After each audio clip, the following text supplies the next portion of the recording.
Oui, bonjour, Balandia ITV. Na pesi bino noso bambote na bino bisika bozali.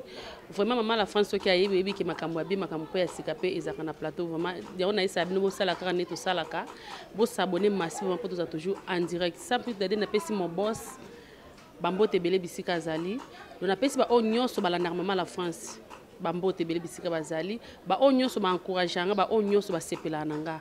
Na pesi bino nyoso bambote belé bisika bozali vraiment na bosani te dans sumi musongi mboma na pesi pe lisusu bambote belé bisika zali na pesi pe lisusu papa JC musongi na pesi bambote sans plus tarder na pesi mama Pepeti Lonzoka babi chef azaka ka moko na pesi bambote belé na bisika zali na pesi pe chef Edi lo mami babi chef d'agence azaka moko na kati ya Transco na PCP sous bambote belé bisika azali na bosanité mama Tina Wakom babi maman asimbi mombele na PCP sous bambote belé vraiment lelo tozana maman na likambo na biso pona ba musicien lelo na ye pona kolobela ba musicien onyo sayi ba musicien onyo sayi ba betaka musique lelo maman la France azana invité mon spécial awa pona bino à côté de par rapport à ba musiciens nyoso ezala fali ezala fere ezala don ezaba moezi mbie ezala do ba goloa bino so bovanda na bolanda émission oyo et ça bo s'abonner massivement ba wario nyoso pe bovanda na bolanda émission oyo parce que botika ko so na botika ko bunda poto moni déjà ba mbutu mutu ko moko tade belé na ba artiste musicien boko bolanda bokota ba bibenga ba bazali banda yeso mala France a bandi ba mala France a yena makambo ba musicien awa biso ba fan tokota toyoka histoire par rapport ya ba musicien vraiment Montréal so ko sunga biso tozala elongo na invité na biso ya lelo e ko sala biso vraiment malamu mingi vraiment bonjour Bossales. Bonjour maman la France. Vraiment Bossales, merci beaucoup par rapport pour na batbabengi vu que ata ozoka njoto bien te mais comme batbabengi ba insister ki babiki photo kuta na yo pour na kuluka ko expliquer biso par rapport ya mbutu to mona pona ba artiste musicien na kati ya mboka na biso yango te okuta na te bi ki a partir na ko expliquer biso bien par rapport à des ordres de paix ba combat o yesema na kati ya ba artiste comédien mais avant tout ko se présenter devant ba artiste ba fan na s'il vous plaît.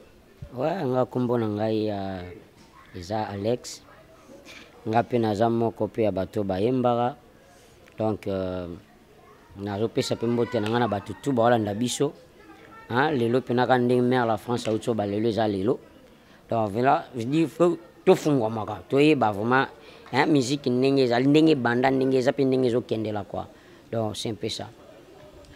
Ok, merci beaucoup, merci vraiment Boss Alex. Vraiment bino boye ki Boss Alex, bino ko moni ke mutu benga ki bo senga ke zaki yeti.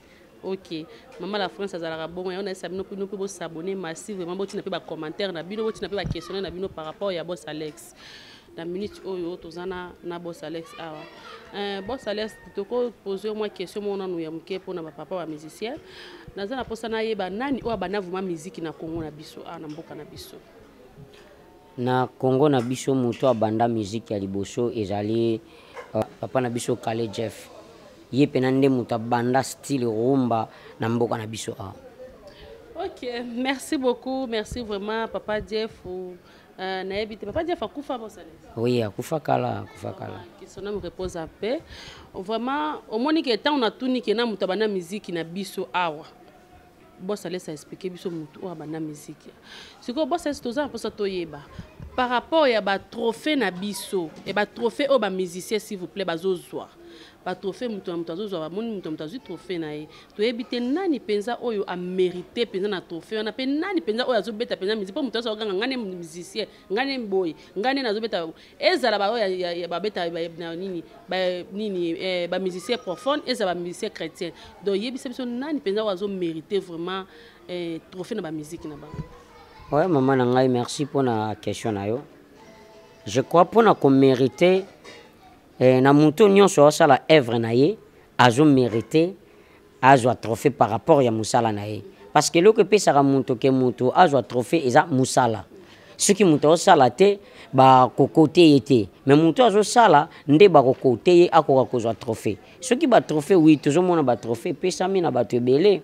tomoni frère Mike azui trophée papa Mike tomoni nani ndeko na biso Fabregas médecine noire azui trophée tomoni Fali Pupa aigle azui trophée. Excusez papa mais namoni Fali Pupa on dit azui 2 trophées na mbala moko pourquoi bon?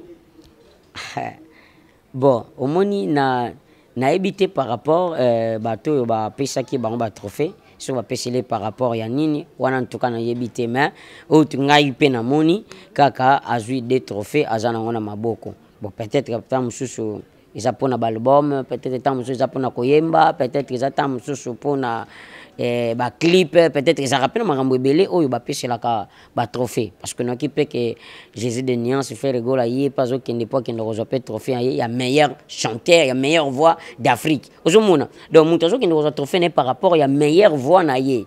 Pona ya yimba kitoko, yango bazo pese les trophées. Na ebité ce que a fallu ce qu'a joué là par rapport ya quoi donc wana pena na ebité mais na moni quand même bato bazo ba trophée net frère Mike, papa pasteur Mike na moni ba pese trophée par rapport ya parmi les gospel africains, donc il y a donc à Betty Makasi, c'est pour cela que je trophée.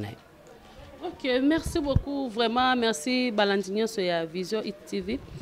Binomo bozo landandenge boss Alex Azolo par rapport à ba trophée na biso. C'est que par rapport à la musique boss Alex, ba o bazoyi ba minze ba ndenge ba yembaka. Par rapport à la musique na bango, par rapport à l'instrumental na bango.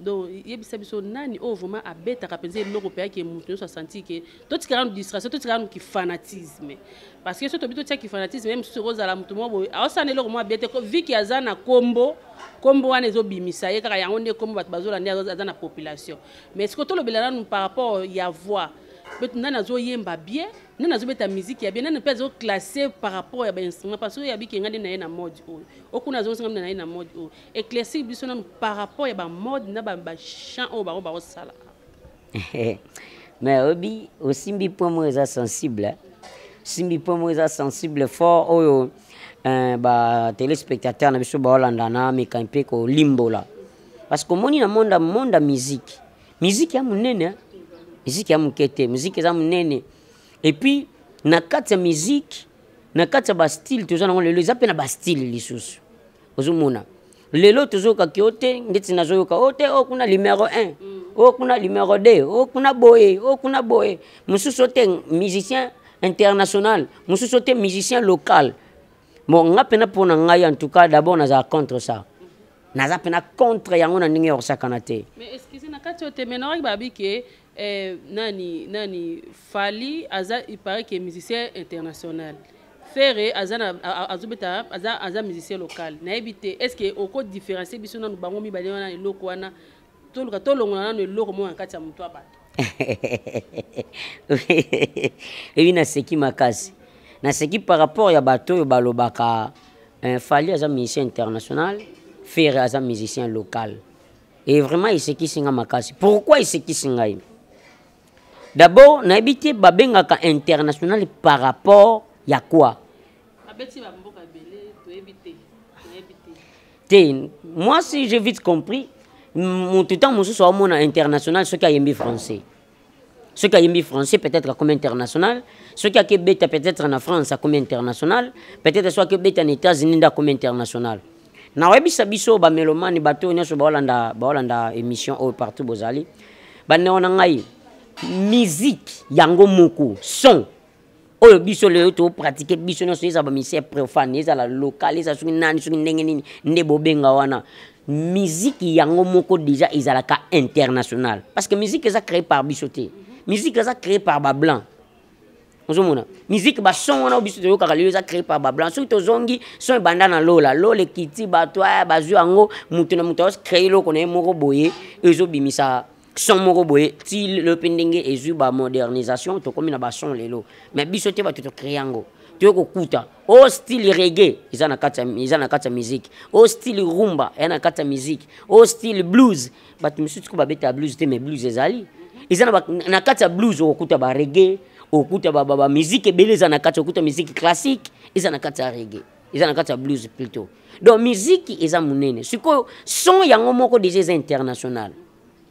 Na tuno question moko mère na ebike yo mto tunanga ba question mais na tuna yo musicien oyo ayemba chinois oyo ayemba opakanda star bato nyonso babina yango na afrika sikoyo yebisanga aloba nini tobina yango pourquoi to bato babina yango mpo nga na bina yango to me bato babina yango pourquoi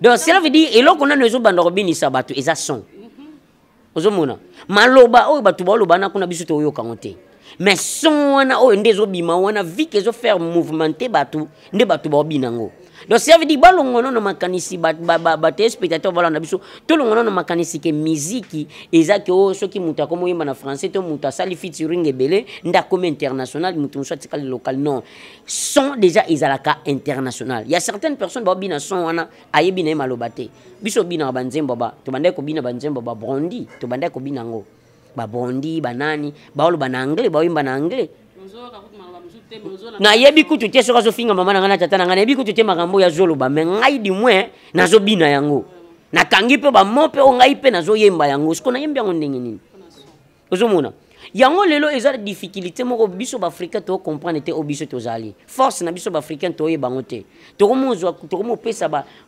européen mingi tokomo ko pesa bango ba force moko o bazala nango te ozomona chaque mboka eza na genre ya style ya musique nango soko ke mingi na Amérique oyoka bango ba makasi na rap ba makasi na gospel pour ce style na bango ata soki mboka musu ko copier mais ko beta yango te à 100% lokola bango parce que za bango se baza penandi na genre musique wana soko ke na mboka lokola ba Jamaïque ba genre musique musu ezali mais beaucoup plus baza focaliser ça veut dire linko loba ke muto ya bandaka musique et pas na bango abandaka nde na style wana ya reggae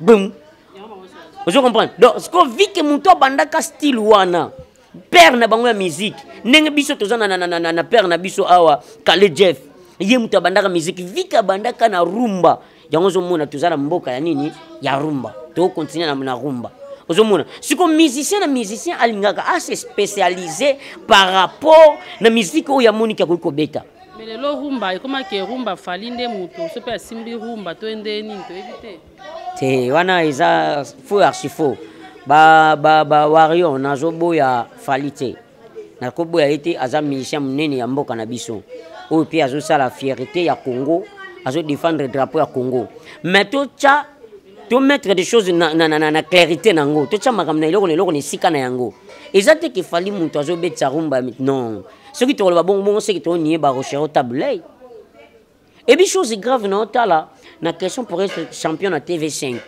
bazo tuna nani musicien liboso nini na Afrique a beta Zénith de Paris ngakuna kanza iso ko bima kombo nini ta mususu ko bima ta mususu musicien moko boyo biso peto yebite mais kombo so kendo bima nani tabulay Moutali Bosso, un Africain, en Afrique, tu as combien de pays? Plus de 50 quelques de pays. Mais Moutali Bosso, Azokinde Kobima, Oya Beta, Zénith de Paris, c'est Taboulay. Puis à Beta, un go plein à craquer, à Yemba grave, c'est des actes qui tournent plein de Mindele. Ce que Mindele, Bagende, on a Bagendo, Yokanzamboni. Bagendo, Yokamunokoni. Français, tu as Yemba na Lingala. Vous avez dit que tu as dit que tu as dit que complexe. Or, que ça la canine.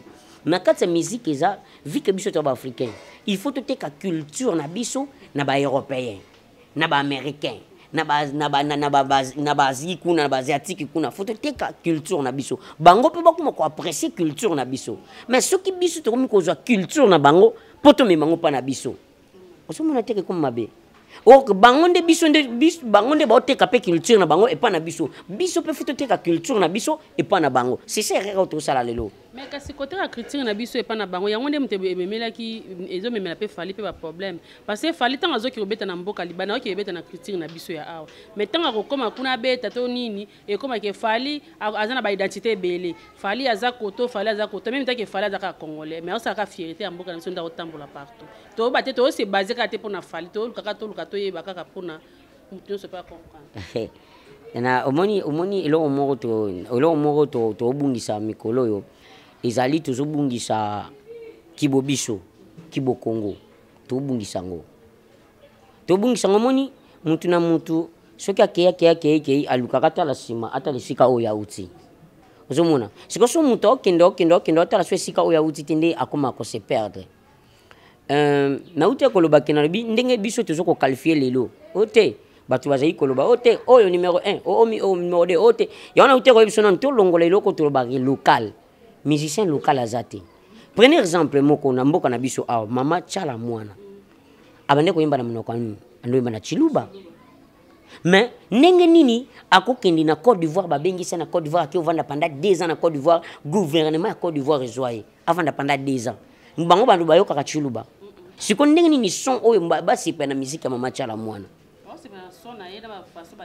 yango pona koyebisa yo ke musique ezalaka localité musique yango moko eza international son wana déjà ezo ko impressionner mutu parce que za mutu na mutu lolenge oyo azali ko créer do lolenge na mutu azali ko betela na ndenge ye alingeli kinga na lingeli na baksa mo son na baksa mo son ozomona soki lelo to kolobela kaka ba fali na ba fere to mona ke bango lokwande baonde ba simbi libanda e bongo siko bato to zaka na bango ya minene oyo to busa na bango lokola ba jango bal lokola ba papa lokwa kanza omona mutu lokola papa jango bal ndinga zana manifestation nyonso minene ko bete malibanda azana invitation festival nyonso munene azana invitation père lokwa kanza azana invitation siko pourquoi par rapport au troyo ozaka lelo fali to zo faire to ba bango ke bango ndi bazo ba défendre couleur ya Congo non ok siko kena ba papa lokwa kanza omona na baba mayele nyonso zana ngo mo omona zo ebiso kanakei kasilo bina kozonga mobembo ezalinde liwate o do ebiso kena kei na ngame lobi no sanini na zonga azo bakin to tiki ba mabota to kei ko luka meto sanini a reconnaître que fona zonga ka toujours pas na ngai ayimba na monoko nini ayimba na lingala azo tika culture na ye nazo mona mkomso papa jangu bala zo bana TV alobi na kenda kina fin fo ya bamboka na biso kati kuna na ke ko zo style wana ya kuna na ye na ngo apona sala ngo mixage na bimiselo morobo c'est comme ça toujours le côté te kande culture na biso to ba peke na kati ya Afrique na kati ya RDC précisément tout ça pina ba jare ba biloko o question totalisi na bino et ko impressionner pe ba blanc ou ba américain ou ba to bamboka mususu uzumuna dans ce sens là do to tikande ba monotonie wana ya kozwaka ke tuzuka mutu moko yende te focaliser yendenge batu bazolo bela ke falite ngana contre yete mais nazolo bande ce qui est réel dans la musique to chamara munyoso na place nango quoi. Ah siko merci beaucoup boss Alex. Ah siko to ki babi faire a ki roza trophée pour na belle voix na ye. Bon na ebité belle voix ngo ka faire mutu azanango Moïse Mbi azana belle voix wana te Mike Kalamba azana belle voix wana te Fale azana belle voix wana te ezaka ka faire ne mutu azana belle voix wana to ezana ngo ba tricage na bango.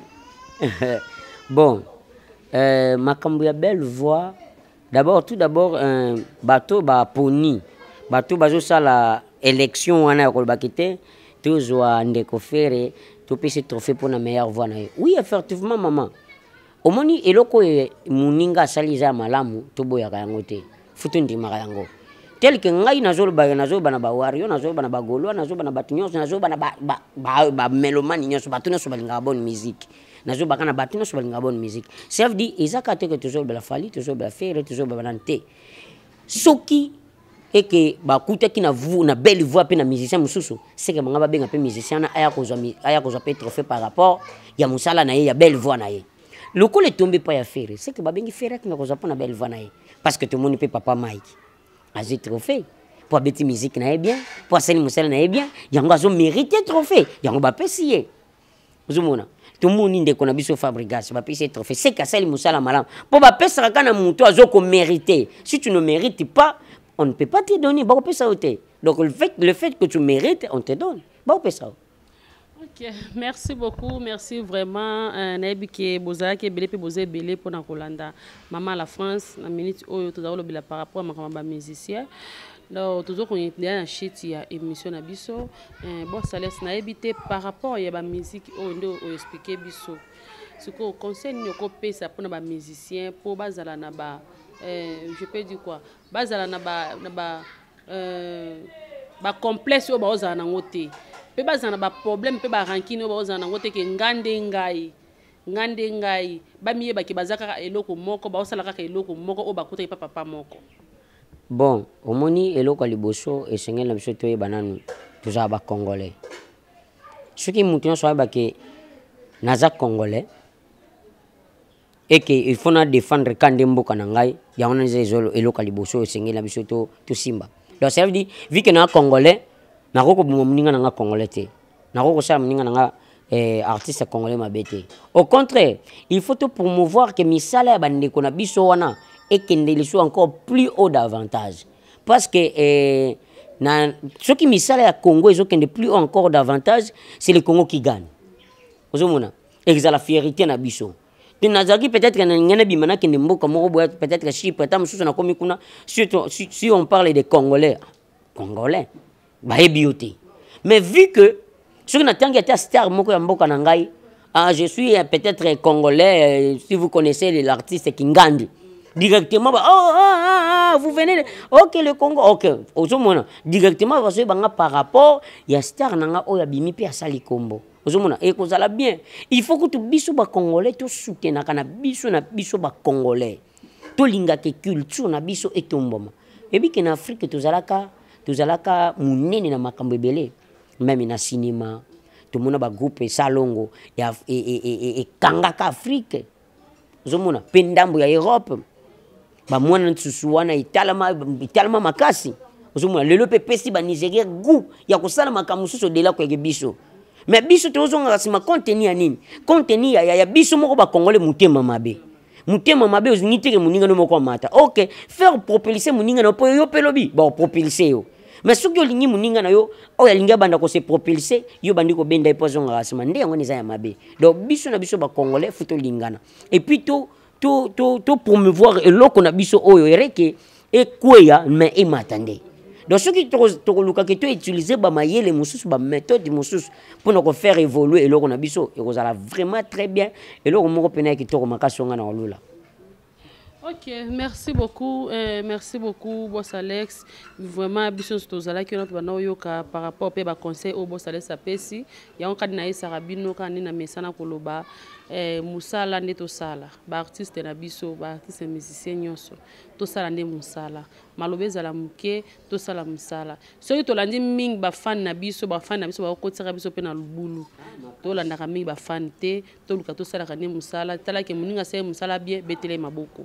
Po lobi tango yo po sala musala malamu ba ko betelo pe maboko. So tolandi ba fan andimaka te ya malamu. Fan andimaka ya ngande ya malamu. Ya okuna ezaka ya mabe. Ate za malamu ko mso ka mabe. Nzoka biso toza bana tata moko, bana mama moko.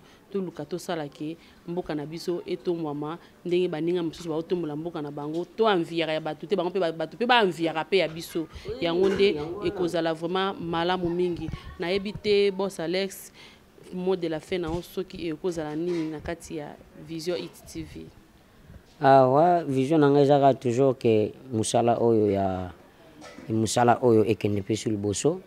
D'abord na merci na yo mère na ngai la France donc na tala pena baspe donc moi litama moi ça mwindo ngolo vraiment donc musala vraiment et avancé qui est vraiment musika et puis na pesi sous mbote na mukolo chaîne vraiment nzambe abakisela yo lisusu koleka ba idée pe suka kaka boite na ba YouTube boye kende pe lisusu odela donc eloko nazo senga yangwana donc nazo pesa ba salutation na ngana batu tout au balandi biso ce que moni que peut-être aux ala qui blessé na lelo ba moko boye blessé qui en tout cas mes frères et sœurs okoko limbisa biso mais o ezaka ya mutu ezaki to linga na biso ba congolais simba muninga na yo oreko kitisa ye matisa ye omoni pe congolais mususu azape wana osala pe musique moi bien même moi ko bimisa te yo za na facilité o bimisa ye eza fierté toujours ya yo pesa fierté ya mboka c'est ça to za nango besoin ozomona art na biso eza kitoko to batela yango to batela culture na biso pe to teka yango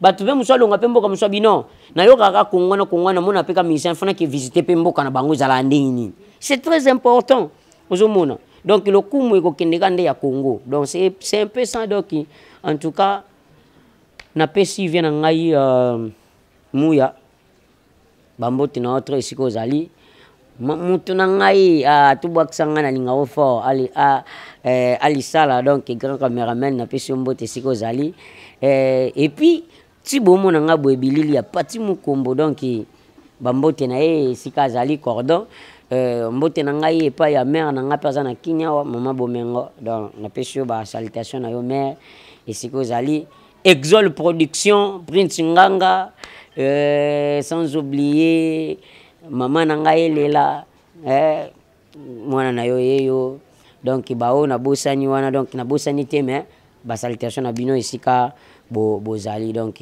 vraiment merci maman na ngai. Okay, merci beaucoup, merci vraiment comme vous allez qui branché pour na Kolanda maman la France na pesi bino so ba merci ebele vraiment na moni vraiment na sima caméra na ngai na yo mona lisusu pati mukombo balobi mobali ya pembe motema ya mama Sandra na PCP lisu merci pour na bilili malamu mutafima fima Jésus na pesi merci beaucoup na mon coach Fondé Lukoki na PCP lisusu bambote ma merci ebele vraiment babitalaka yo na kobosa na yo te afima na PCP vraiment merci beaucoup na PCP merci na dosi musongi na ebiki azalaki wana pona kolanda émission malamu na bosani te Miradora babi boss azaka moko Miradora na PCP bambote babi mwana poto ya tongo PDG Gina Kako Maboko Bank na PCP PDG Gina Kako bambote ebele ba merci vraiment ebele na bosanité Maître Tile Likofi ya Ngombe soki na bosani yo vraiment TV pasuka te lelo Maître Tile Likofi ya Ngombe na PCP lisusu ba merci ebele vraiment na PCP lisusu famille Kasende nyonso merci sans oublier mon père spirituel na PCP lisusu merci beaucoup papa na musalo sala prophète Miller Pagna na PCP merci vraiment na PCP la puissance du réveil mobimba ba merci vraiment na ba encouragement na bino na PCP biso nyonso ba musicien sur église ba protocole le service nyonso ya modération ya na PCP bino nyonso vraiment ba merci ebele pour na nyonso vraiment na bosanité ba femme sage na PCP bino so ba mbote ba merci belé bisika bozali na komi na suka ya émission na ngai Montréal to kabwana awa bye.